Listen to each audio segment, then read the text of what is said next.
Bonjour mesdames et messieurs, nous sommes ici en compagnie de monsieur Mohamed Kanyassi qui nous vient de Guinée. Monsieur Kanyassi est en visite officielle de travail aux États-Unis. Bienvenue à la VOA. Merci de m'avoir invité. Parlons un peu justement de cet amour pour l'agriculture en général. Comment vous êtes retrouvé en fait, dans cette industrie-là? J'aime dire que c'est l'agriculture qui m'a choisi parce que, comme je vous le disais tout à l'heure, je suis issu d'une famille d'agrobusiness parce que pour ceux qui connaissent un peu le coton, j'ai déjà eu un père qui a beaucoup évolué dans ce domaine. Donc on l'appelait même dans le temps le roi du coton.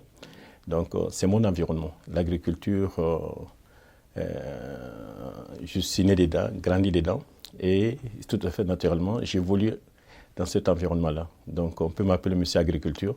Mais j'aime bien dire que tous les agriculteurs sont des agriculteurs de leur temps. Donc c'est ce que nous, on essaie quand même plus sérieusement de mettre au service en fait, de la communauté parce que, vous savez, chaque secteur connaît une évolution, notamment l'agriculture. Et aujourd'hui, on a des solutions qui nous permettent justement d'améliorer en fait, cette agriculture qu'on a toujours connue, l'agriculture de subsistance, d'autosuffisance. Nous, on parle d'agriculture pour s'enrichir. Donc, vous voyez. Donc l'agrobusiness au voilà, sens plein. Au sens plein, absolument. Quel est le potentiel? Quel est l'avantage? L'agriculture, en ce qui me concerne, c'est une solution. C'est ce qu'on appelle le secteur primaire. L'agriculture fait partie, au même titre que l'élevage, au même titre que la pisciculture ou d'autres secteurs primaires. Donc, moi, je me suis dit que, ce qui est clair d'ailleurs, si l'Afrique veut aller vers le secteur secondaire, c'est-à-dire la transformation, il faut déjà qu'on ait des masses critiques de production. Donc, l'industrialisation, avant qu'on en parle, il serait bien déjà qu'on maîtrise la production. Donc, moi, l'agriculture d'aujourd'hui, si je peux dire ainsi déjà, quand on regarde nos populations, 70% de nos populations évoluent dans le monde rural. Donc, c'est une solution sociale et économique. Et surtout, une solution inclusive. Donc, une politique agricole adaptée, pour moi, pourra répondre à ce qu'on appelle une croissance réelle. Parce qu'aujourd'hui, on parle de croissance, ça ne reste que des chiffres pour nos populations. Donc, si nous devons réellement parler de croissance, il faut que ce soit une croissance qui réponde, qui ait un sens pour le quotidien de nos concitoyens. Mon cousin ou mon oncle qui est au village, qui a son champ de maïs derrière sa cour, et puis un grand industriel qui a des étendues de champs de coton. C'est quoi les réalités pour chacun d'eux? Moi, j'appelle l'agriculteur d'aujourd'hui, disons un agriculteur ou bien un agro-businessman, c'est quelqu'un qui a les outils déjà pour produire. Parce que quand on parle de l'agriculture traditionnelle, c'est un agriculteur qui a une petite superficie, avec les outils en fait d'antan qui ne répondent pas à une rentabilité. Donc c'est d'ailleurs que nous on appelle, excusez-moi du mot, la promotion de la misère, parce que nous savons qu'ils sont très limités, parce qu'il y a un calendrier agricole qui n'attend pas. Et avec ces outils-là, on ne peut pas parler de rentabilité. Donc nous, d'ailleurs, c'est dans ce sens-là qu'en Guinée, on a mis une plateforme en place qui s'appelle Cobri, qui mutualise même disons, les outils agricoles, c'est-à-dire la mécanisation. C'est-à-dire qu'aujourd'hui, un paysan guinéen a la possibilité de louer un tracteur, de louer une moissonneuse-batteuse, à travers une plateforme qui mutualise un peu. Parce que soyons clairs, parce que pour parler de mécanisation aussi, sachant que avec des superficies aussi petites qu'un hectare ou 2 hectares, il est difficile qu'on peut parler d'achat de tracteurs. Ça ne serait pas rentable. On se devait de trouver une solution. Une solution où une étape, les gens pourront, en attendant d'avoir de plus grandes superficies, qui puissent bénéficier d'une application qui nous permet au jour d'aujourd'hui qu'un petit producteur puisse progresser en n'étant pas propriétaire des tracteurs, mais en pouvant quand même jouir des avantages de la mécanisation. Donc Cobri, qui est déjà opérationnel en Guinée depuis 2 ans, et donc en fait, qui nous encourage, les résultats nous encouragent à continuer. Donc nous, en Guinée, on sait qu'une politique agricole inclusive, avec tout ce qu'il y a comme semences améliorées, tout ce qu'il y a comme mécanisation, tout ce qu'il y a comme phytosanitaire, ne pourront qu'améliorer notre production. Et en termes de politique, au niveau même du gouvernement, est-ce qu'il y a quelque chose qui est fait de façon concrète pour aider justement le secteur agricole? Alors, la politique du président de la République de Guinée est une politique, comme on dit, opérationnelle. Je m'explique. Opérationnel, c'est de cause à effet. Aujourd'hui en Guinée, autant je parlais pour la mécanisation et tout ce qui va, le président est parti sur l'innovation. C'est-à-dire que tout ce qu'on faisait avant, on a plus ou moins connu les limites. Au jour d'aujourd'hui, maintenant, c'est qu'est-ce qu'on peut offrir de plus aux populations pour qu'ils puissent avoir confiance en fait, au secteur primaire et qu'ils voient un avenir surtout. En l'occurrence, les jeunes. En l'occurrence, les jeunes. C'est pour ça qu'on parle de nouvelle agriculture. Ça veut dire quoi, nouvelle agriculture? Justement, c'est ce qu'on a décrit tout à l'heure. C'est la nouvelle agriculture, c'est-à-dire aller vers l'innovation. L'innovation, c'est les semences améliorées. L'innovation, c'est la mécanisation. L'innovation, c'est des spéculations à cycle court et à rentabilité élevée. Avec les nouvelles technologies, ça devient attractif pour cette jeunesse-là. Donc, ils ne voient plus une agriculture traditionnelle qui était plutôt une agriculture, comment dire, de subsistance.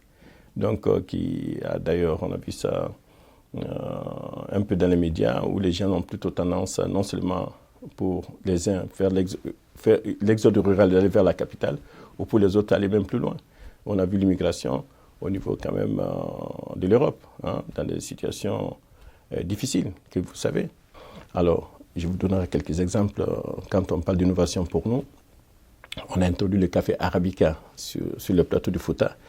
En Afrique de l'Ouest, il s'est fait quand même qu'il n'y a que cet écosystème qui nous permet de faire pousser le café arabica. Le café arabica, donc ils savent que c'est coté à la bourse de New York. Donc on peut dire que le marché est bas. On peut dire que le marché éventuellement est porteur, mais on vendra au même titre que les devises, au même titre que d'autres produits cotés à la bourse. Donc, mais comment créer la richesse dans le monde rural? Comment augmenter le pouvoir d'achat dans le monde rural? Tantôt, je vous ai parlé de tout ce qui est culture pérenne, notamment le café, le cacao, le palmier à huile. Ça, ou même le coton, ça, ce sont des produits qui sont cotés à la bourse. Donc, il y a un marché permanent. Du moment où c'est coté à la bourse, comme on dit, on peut éventuellement parler du prix. Mais on est sûr qu'il y a un marché puisqu'on peut le vendre à la bourse. Pour ceux qui connaissent le trading, on appelle ça hedgé. En ce moment, on le fournit au niveau des marchés à terme. Donc ça, il y a des marchés pour. Et puis qu'on soit d'accord, c'est qu'il y a des choses qu'on peut faire aujourd'hui qu'on ne peut pas faire avant. La technologie a beaucoup évolué. Même les recherches au niveau quand même des semences ont beaucoup évolué. Les cycles de certaines spéculations aussi sont plus courts et avec des rentabilités plus élevées. Aujourd'hui, on parle aussi de changement climatique. Est-ce que les cultivateurs ressentent ça? Est-ce que dans l'agriculture, on se rend compte justement de l'impact de ces changements climatiques? On a l'impression que l'Afrique n'est pas tellement concernée. Est-ce que vous ressentez ça, vous? Non, l'Afrique est concernée. L'Afrique fait partie de ce monde. Et j'ai dit, c'est un peu dommage, d'ailleurs, je le regrette souvent. On dit que s'il y a changement climatique, c'est plutôt les pays développés à qui on doit poser la question. Comment ça se fait que nous, on subit certaines causes à effet, alors que nous ne sommes que, en fait, nous ne sommes pas, en tout cas, les plus grands pollueurs au monde. Donc ça, c'est le grand débat sur les changements climatiques. Mais à savoir maintenant, est-ce qu'on est affecté au même titre que tous les pays de ce monde? On dit oui, parce que les calendriers agricoles, forcément, on sent qu'il y a des décalages. Donc il s'est fait maintenant qu'on a de la peine en fait, à contrôler un calendrier agricole, ce qui est fondamental d'ailleurs. Et le changement climatique, on ne peut pas l'ignorer. Donc maintenant, il est clair que dans certains pays, c'est plus grave que d'autres, selon les années aussi, mais tout le monde est touché. On parle d'agriculture, mais au niveau de l'éducation, qu'est-ce qui est fait pour que, très tôt, au niveau de l'éducation, les enfants, ou en tout cas les élèves, comprennent l'importance non seulement de la culture, mais aussi cet aspect de profit qui est lié justement à cette industrie-là? Comme je disais, l'agriculture d'aujourd'hui n'est pas attrayante pour la jeunesse. C'est-à-dire on a vu les limites. On ne dit pas que ce n'était pas bon, mais on a vu les limites. C'est-à-dire qu'au jour d'aujourd'hui, en Afrique, souvent on a l'impression que, comme dans beaucoup de secteurs, on gère les problèmes, mais on n'offre pas les solutions. Une solution, c'est ce qu'il y a de disponible qui permet en fait de passer à l'étape suivante. Donc c'est pour ça que, pour répondre à votre question, que cette jeunesse-là, on les invite désormais en disant que ce que vous savez déjà, oui, mais intéressez-vous à ce qui se passe aujourd'hui, à ce qu'on vous offre aujourd'hui, qui vous permettent d'évoluer dans votre environnement et qui vous permettent aussi d'avoir des revenus plus que confortables. C'est ce qu'on appelle l'agrobusiness. Donc on peut parler effectivement d'élevage, on peut parler d'aviculture aujourd'hui. L'aviculture aussi, quand je vois ces poulets qu'on importe du Brésil ou de Chine, alors que 35-45 jours, on peut élever du volaille et avoir des revenus. Donc nous, on a opté également dans notre écosystème. Alors on peut parler aussi de pisciculture, où on fait de la production d'alevins pour pouvoir justement faire des fermes piscicoles. Donc vous voyez, donc tout ça, comme on dit, c'est un écosystème qu'on offre à la jeunesse aujourd'hui. On ne dit pas à la jeunesse et répéter la même chose avec plus d'émotion. Ça n'a pas de sens, ils ne le feront pas. Donc c'est de dire à cette jeunesse, non, venez regarder ce que nous avons à vous offrir. On change, on améliore ce qui existe déjà. C'est ça, en fait, la nouvelle agriculture pour moi. Quel est votre rêve pour l'Afrique et pour la Guinée en particulier? Mon rêve est qu'on arrive à construire notre paradis avec de la rigueur, avec du travail, et surtout que chaque Africain puisse s'épanouir. Comme moi, j'aime dire, un agriculteur qui a plus de pouvoir d'achat aura droit à plus d'éducation, aura droit à plus de santé. Donc c'est un combat, en fait, que j'aimerais porter, en tout cas, éventuellement être le visage de ça. Pourquoi pas?